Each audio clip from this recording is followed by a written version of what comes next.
Di antara liukan sawah dan teduhnya bukit, bersemayam sesuatu yang hanya bisa dirasa, bukan dilihat. Tanah Ulayat. Warisan yang tak tertulis tapi hidup dalam setiap detak budaya Minangkabau. Di Nagari Sungayang dan Nagari Sikabu-Kabu Tanjung Haro Padang Panjang, Tanah Ulayat dulunya hanya dikenal sebagai milik kaum, dijaga oleh Bundo Kanduang, dibagi menurut adat dan diwariskan dari generasi ke generasi.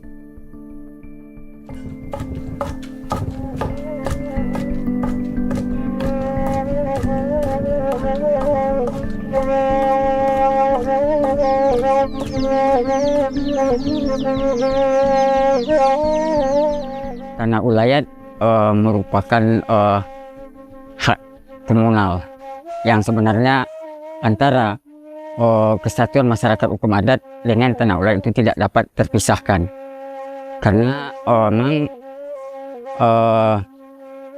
Ulayat merupakan simbol bagi masyarakat hukum adat. Pentingnya Tanah Ulayat tentu saja sama halnya dengan nyawa dengan raga. Tanah Ulayat di Minangkabau itu sebetulnya itu ada Tanah Ulayat kaum, Tanah Ulayat nagari, Tanah Ulayat suku. Ada juga yang bilang Tanah Ulayat raja. Tapi yang secara umum lebih banyak itu adalah suku, kaum, dan nagari. Hak milik seperti ini, hak milik Bundo, satu kata dalam bahasa Indonesia. Tapi di Minangkabau dibagi hak dan milik. Harta atau disebut juga sako dan pusako. Sako itu gelaran yang tidak nampak, milik kaum. Kemudian pusako itu yang nampak, rumah gadang, sawah ladang, tapian tempat mandi, pandam pekuburan, dan segala macam ladang itu. Jadi pemilik atau yang dari sako dan pusako itu perempuan. Tidak boleh dibagi, tidak boleh dijual. Itu dasarnya karena nenek moyang orang Minang itu dulu sudah punya pikiran bahwa bumi Allah ini tidak pernah bertambah luasnya. Nah, sementara anak cucunya terus berkembang. Dan untuk itu dia berpikiran dalam konsepnya membuat aturan itu, semiskin-miskin anaknya, cucunya nanti masih punya sebidang tanah untuk tempat mendirikan rumah dan sepiring sawah untuk market dia. Yang menjadi persoalan di dalam masyarakat Minang itu tanah pusaka tinggi itu, atau disebut ulayat.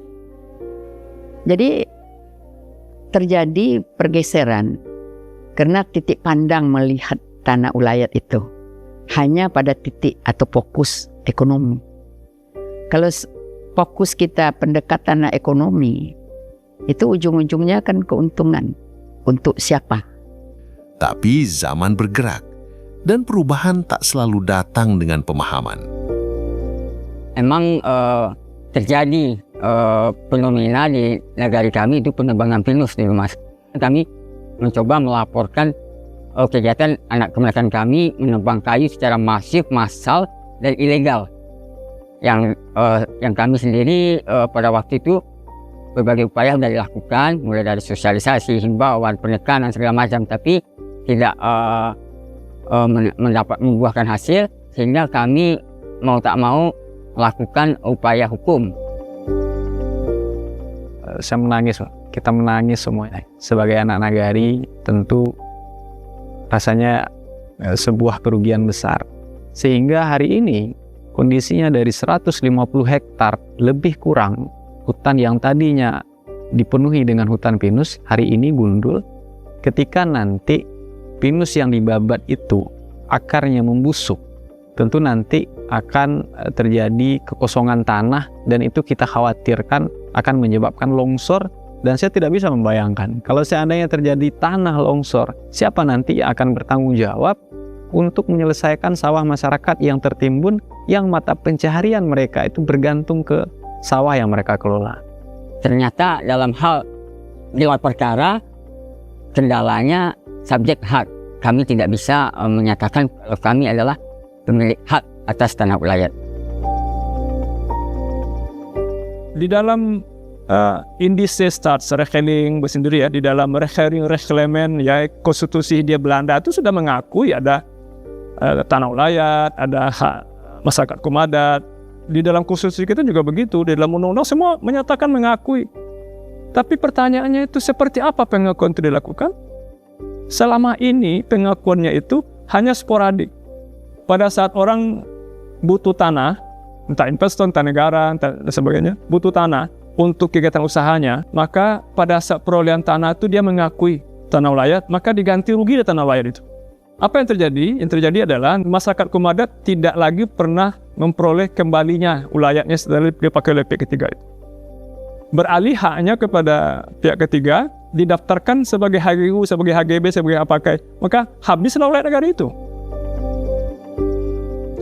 Inventarisasi dari tim kami, dari Andalas gitu ya, dari UNAN tahun 2021 itu, di Sumatera Barat, khusus untuk ulayat nagari, karena tidak pernah dicatat atas nama nagari, itu survei membuktikan nagari itu akan kehilangan ulayat nagari. Dari 543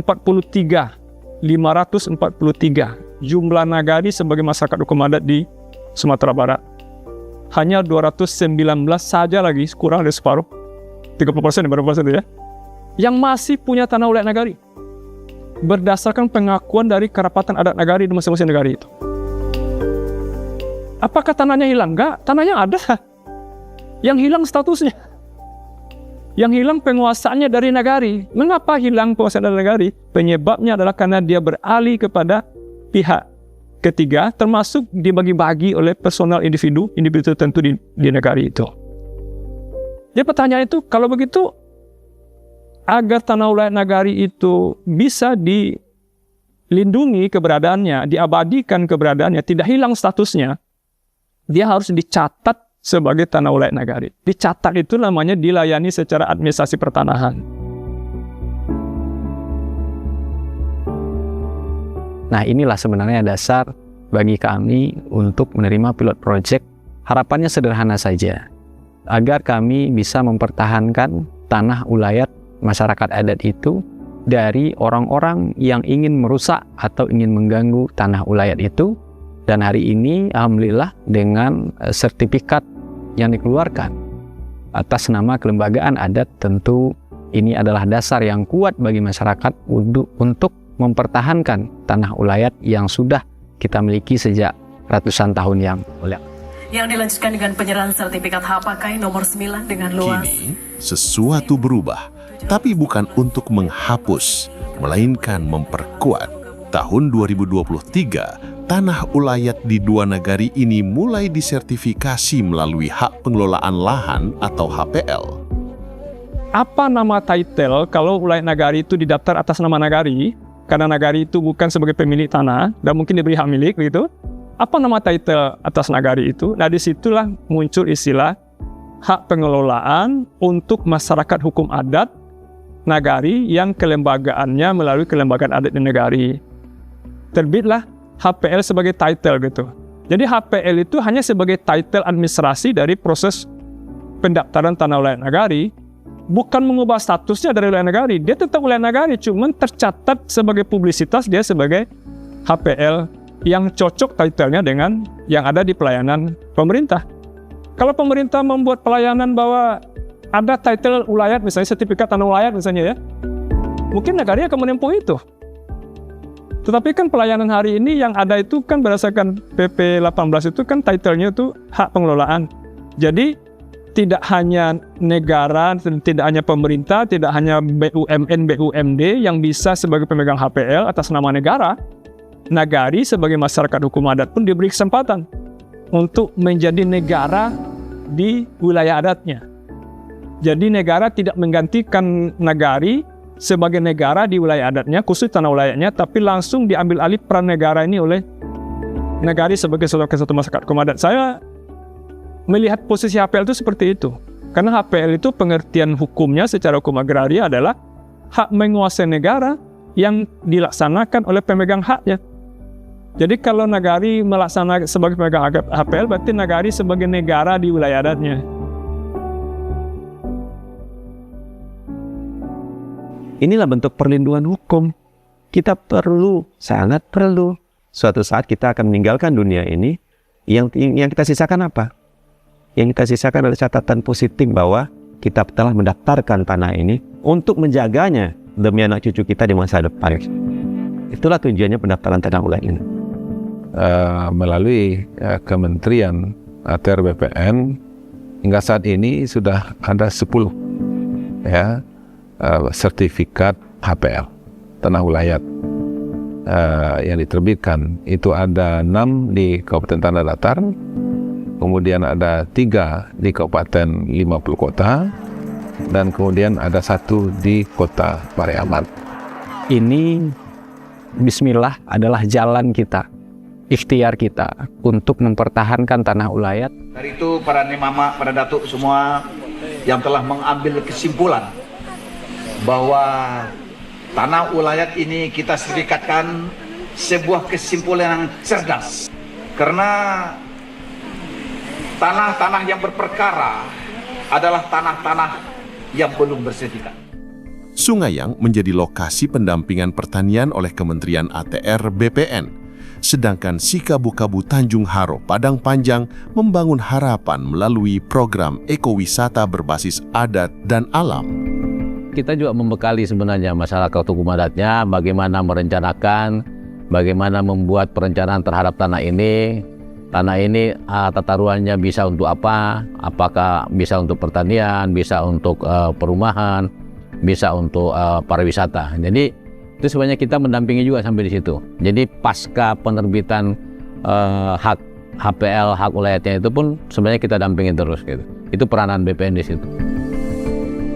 Dan kita sepakat untuk mengelola hutan pinus yang masih tersisa tadi, yang masih tersisa sekitar 10% itu, dan hari ini kita manfaatkan untuk membangun unit usaha dari BUMDes kita atau BUMNAK, Badan Usaha Milik Nagari.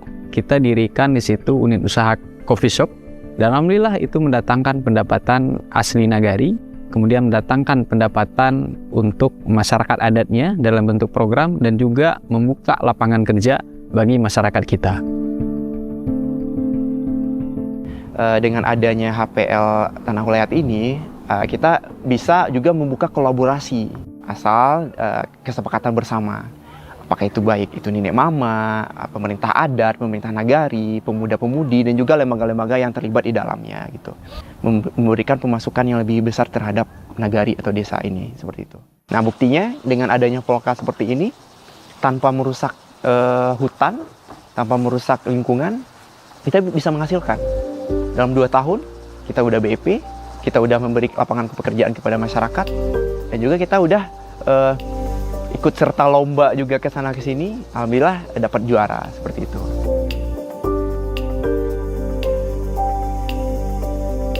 Kami sebagai kerapatan adat Nagari Sungayang itu sangat gembira sekali. Istilahnya kalau orang Minang bilang pucuk dicinto ulam tibo. Jadi dalam hal ini yang kami inginkan selama ini turun hujan dari langit bagi kami, seolah-olah seperti turun hujan dari langit. Di situ clear lah, bisa kami melakukan pendataan tanah kami sesuai dengan prosedur, melakukan pengisian daftar isian untuk pendaftaran, kemudian melakukan pengukuran di lapangan yang langsung didampingi oleh masyarakat. Selesai melakukan pengukuran sekitar 2 bulan, kalau tidak salah paling lama, sudah clear sertifikat kami. Jadi kebetulan sertifikat kami tersebut langsung diserahkan oleh Kementerian atau Menteri ATR BPN waktu itu ke lapangan di lokasi kita punya HPL gitu. Apakah sertifikasi tanah ulayat adalah jawaban atas persoalan agraria? Tidak semua sepakat. Ada yang khawatir tentang campur tangan negara. Ada pula yang menolak atas nama kedaulatan adat. Namun di ranah Minang, suara-suara ini mencoba berdampingan. Di tingkat masyarakat, saya pikir mungkin sosialisasinya. Sosialisasi apa itu sesungguhnya title HPL itu, lalu apa implikasi dari keberadaan HPL itu, apakah ini akan menghilangkan ulayatnya, atau akan mengurangi kewenangannya, atau akan merugikan jangka panjang, atau akan membebani pajak-pajak dan sebagainya. Itu sosialisasinya kurang gitu ya. Saya meyakini kalau sosialisasinya tuntas, kelompok yang masyarakat tadi itu yang objektif ya, yang tidak punya kepentingan politis dan kepentingan pragmatis tadi itu akan bisa pelan-pelan akan disampaikan sambil dibuktikan sambil jalan oleh nagari yang sudah melaksanakan itu, bahwa apa yang dikhawatirkan selama ini oleh masyarakat itu tidak terbukti. Kalau Bundo mengharapkan tentu tidak mungkin hukum adat aja, tapi ada keselarasan kedua-duanya. Jadi mereka kedua hukum itu tidak saling meniadakan, tidak saling merugikan. Itu yang harus dicari solusinya. Gimana sehingga aturan adat ini tidak terlecehkan dan hukum positif negara juga tidak terlecehkan. Sebab bagaimanapun sebagai warga negara Indonesia itu tidak boleh juga kita melanggar. Tapi sebagai warga yang sudah ada sebelum Indonesia ini ada, tentu tidak boleh juga dilecehkan. Bundo Kanduang tetap memegang kendali pusako. Tokoh adat tetap menjadi penjaga batas dan negara hadir, bukan mengambil, tapi mengakui dan mendampingi. Itulah bentuk perlindungan. Jadi ini opsional lagi, tidak ada paksa, negara tidak akan mengambil alih. Mau didaftar silahkan, tapi kita memberikan saran lebih baik terjaga daripada nanti belakang hari kita nggak tahu. Yang ada sekarang mungkin punya niat baik untuk menjaga anak cucu kita tidak tahu apa yang akan terjadi di masa depan. Negara mengakui hak wilayah sepanjang eksistensinya masih ada, di mana di situ kita sudah mencoba bagaimana supaya eksistensi masyarakat hukum adat dan tanah wilayahnya itu diakui. Dengan terdaftarnya tanah-tanah masyarakat hukum adat ini, tanah wilayah masyarakat hukum adat ini akan memberikan dampak ekonomi yang bagus untuk masyarakat hukum adatnya. Kenapa? Karena tanah-tanah itu benar-benar bisa dimanfaatkan, bisa dikerjasamakan, dan bisa lebih produktif. Di antara adat dan hukum negara, ada harapan yang tumbuh. Di tanah ulayat ranah Minang, kami tidak sedang kehilangan jati diri. Kami sedang merawatnya agar tak sekedar menjadi cerita, tapi tetap jadi kehidupan. Sebenarnya orang Minang ini tidak sulit, kalau menurut Bundo. Tapi masuk akal. Dan mereka meyakini itu tidak merugikan mereka. Tanah ulayat itu memang betul-betul dapat dimanfaatkan oleh masyarakat Minang. Terutama tentu perempuan yang menjadi punca dari sistem kekerabatan matrilineal Minangkabau itu. Awak mendapat, orang jangan kehilang. Nah, kalau kini kan banyak pengusaha-pengusaha, investor mendapat tapi orang Minang kehilangan, tidak dapat apa-apa, dapat cuma menonton aja.